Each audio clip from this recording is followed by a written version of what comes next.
l'omniprésence actuelle de ce concept de développement durable correspond-il à une réalité bien présente ou bien cache-t-il quelque chose? Il cache beaucoup de choses. Plus exactement, il cache une montagne énorme. Ce concept de développement durable, c'est en fait un écran de fumée qui est jeté par le système économique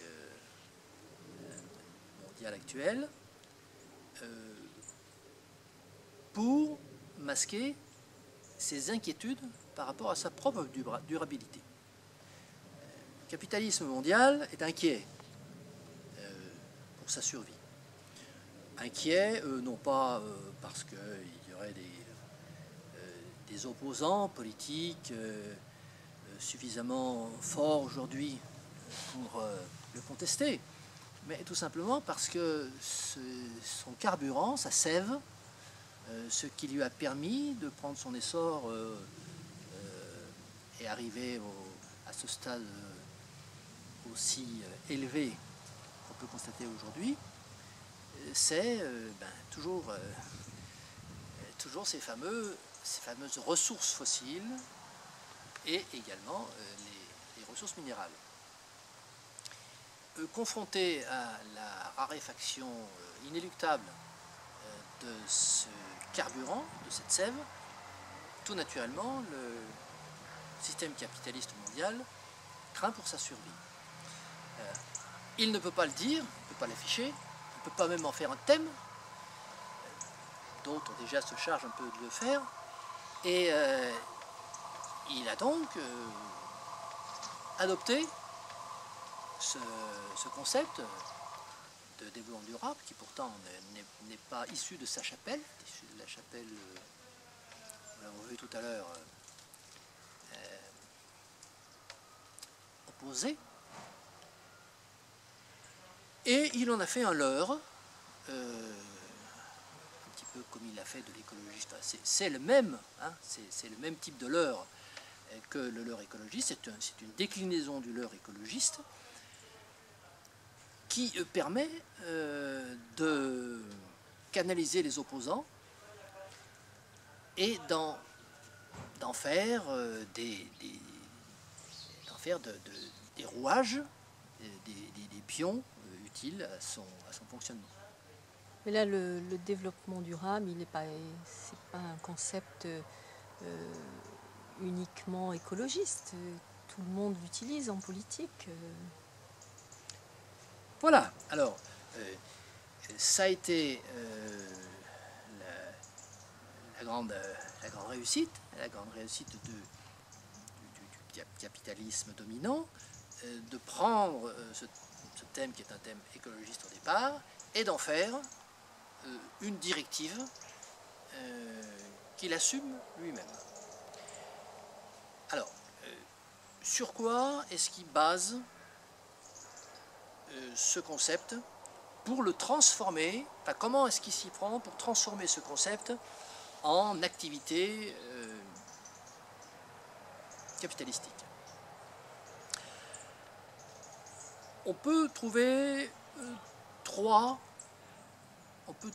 raisons principales dont on a déjà parlé, mais on va voir là comment ça fonctionne à l'intérieur de ce concept de développement durable. C'est la planète en danger, la santé, le devenir de l'homme et le réchauffement climatique. Ces trois éléments sont présentés comme étant trois dangers, comme étant trois dangers qui sont de facture, qui sont de couleur écologiste, que le capitalisme récupère et dit mais je vais m'occuper de ces trois dangers. Ces trois dangers, effectivement, les écologistes ont raison d'en parler. La planète est en danger, la santé de l'homme est en danger, la vie de l'homme est en danger et le climat est en danger.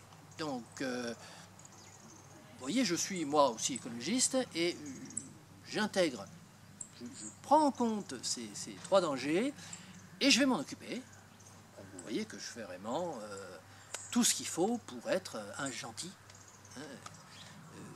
que je ne suis pas un méchant. Je ne suis pas un méchant capitaliste, je suis tout simplement un être humain qui prend en compte les dangers qu'on lui signale.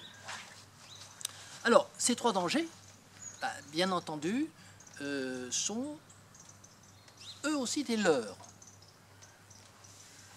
Ces trois dangers sont largement contestables, voire fallacieux. Afin de ne pas être trop catégorique et trop extrémiste, on va dire qu'ils sont contestables. La planète en danger, c'est contestable, parce que la planète n'est absolument pas en danger. La planète a subi différentes évolutions depuis 4 milliards et demi d'années. Elle a été chaude, froide, sous les eaux.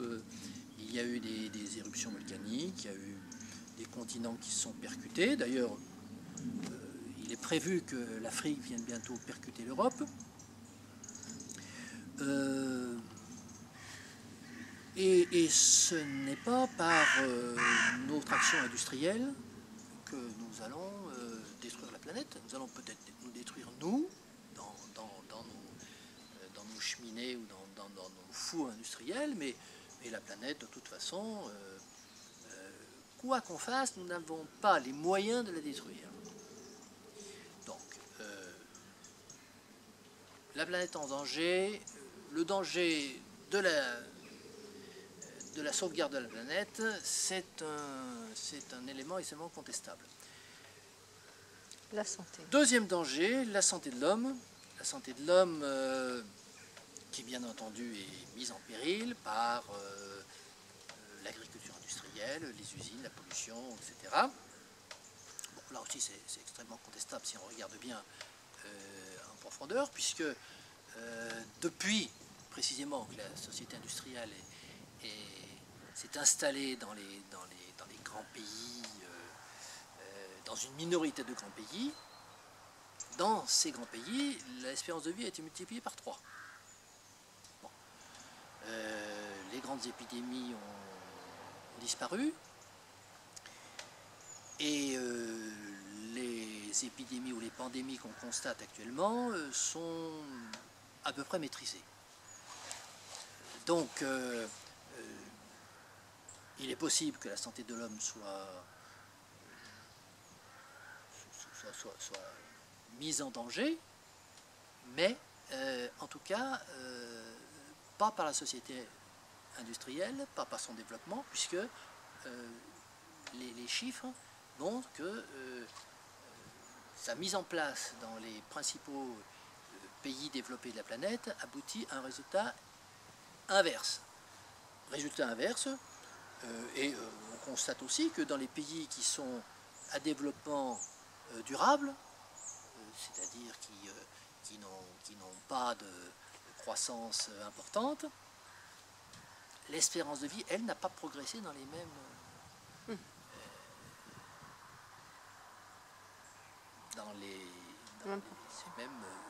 largeurs. Le troisième point, c'est encore une fois le réchauffement climatique.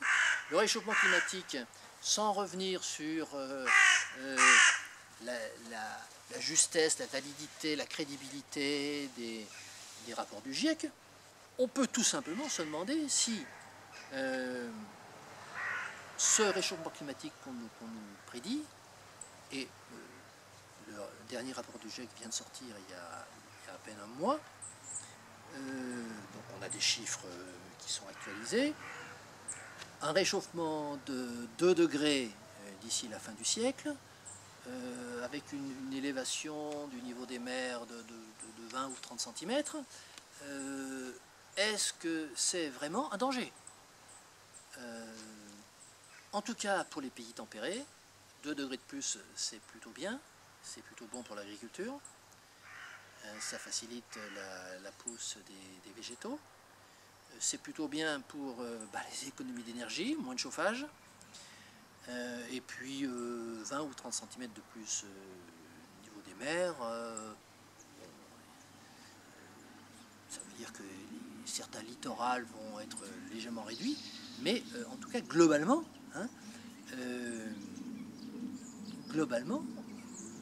pourrait très bien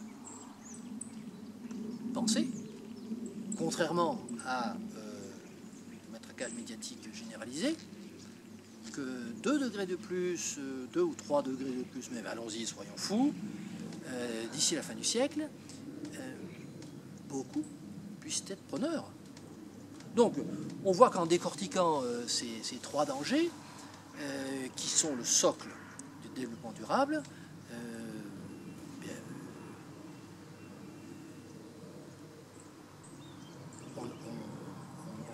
on a bien cette forme de leurre dont je parlais tout à l'heure. Et alors, en termes de programme politique, sur quoi débouche ce développement durable? Alors, vous voyez que la boucle est bien bouclée. On prend un slogan qui vient des écologistes, on l'intègre à son fonctionnement capitaliste pour montrer qu'on n'est pas sectaire. On prend des dangers qui n'existent pas, comme ça c'est beaucoup plus facile de les vaincre. Et au bout du compte, comment est-ce que le bras armé intervient pour faire appliquer dans la pratique quotidienne ce développement durable? Par la législation. Donc ça débouche, pour répondre à votre question, sur une augmentation des réglementations, une augmentation de la taxation, un rétrécissement encore plus important de l'initiative individuelle au sein de l'espace privé. On a de moins en moins la possibilité de faire ce qu'on veut parce que, quoi qu'on fasse, il y a une législation qui nous permet ou pas de le faire.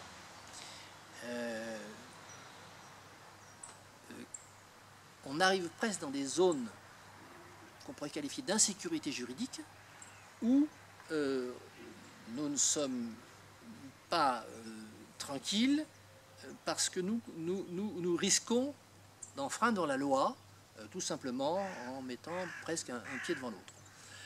Bon, ce n'est pas une mise en place de la réglementation pour le plaisir de mettre en place une réglementation. Nous ne sommes pas dans des systèmes staliniens, bureaucratiques, collectivistes. Nous sommes dans un capitalisme étatique, c'est-à-dire que ces lois ont pour objectif de faire fonctionner des business. Et ainsi la boucle est bouclée. On part d'une préoccupation écologiste et on arrive à la création de business spécifiques pour protéger la planète, pour protéger la santé de l'homme, pour empêcher le réchauffement climatique. Et donc le capitalisme, d'une part, déconnecte, enfin désamorce plus exactement la contestation, d'un côté, et de l'autre côté, il réamorce un nouveau business. Donc c'est un système gagnant-gagnant, et il faut bien reconnaître qu'il faut vraiment tirer notre chapeau à l'oligarchie capitaliste qui s'en sort merveilleusement dans toute cette tourmente. Le terme développement durable, historiquement, doit être attaché à René Dumont, le premier écologiste en date sur la scène politique, qui a été candidat aux élections présidentielles de 1974. Ce brave René Dumont a été le premier à utiliser le terme de développement durable. Alors, à cette époque, ça pouvait être cohérent. Ça pouvait être cohérent parce que en 1974, on ne parlait pas encore de la raréfaction des ressources fossiles. On était encore dans les 30 glorieuses et la croissance s'imposait à tous comme un État qui n'était pas mis en cause, qui pouvait durer indéfiniment sans que ça pose de problème, tant sur le plan de la pollution que sur le plan de la dégradation des conditions de vie. Donc René Dumont a parlé du développement durable il s'agissait de donner à la croissance, telle qu'elle était dans les années 70, un caractère plus raisonné, plus social aussi, puisque il était, comme on le sait, d'extrême gauche, de tendance trotskiste. Mais, bien évidemment, René Dumont a fait un score extrêmement confidentiel à ces élections, et puis le développement durable a été enterré. Ce slogan n'a plus servi avant qu'il ressorte de sa boîte, sous une acception notoirement différente, puisque là, il s'agissait de valider une croissance qui n'était plus une croissance capitaliste, qui n'était plus une croissance fossile, mais qui devait être une croissance verte avec des éoliennes, avec de l'énergie solaire, avec de l'énergie hydroélectrique, avec du jus de carotte fermenté en guise de carburant. Donc ce terme, au départ, qui avait une certaine cohérence et qui s'inscrivait dans un contexte historique où il avait sa place, se retrouve aujourd'hui en situation d'être tout simplement un slogan marketing pour un parti politique qui fonctionne de façon politicienne comme tous les autres partis et qui cherche à être élu sur des slogans racoleurs.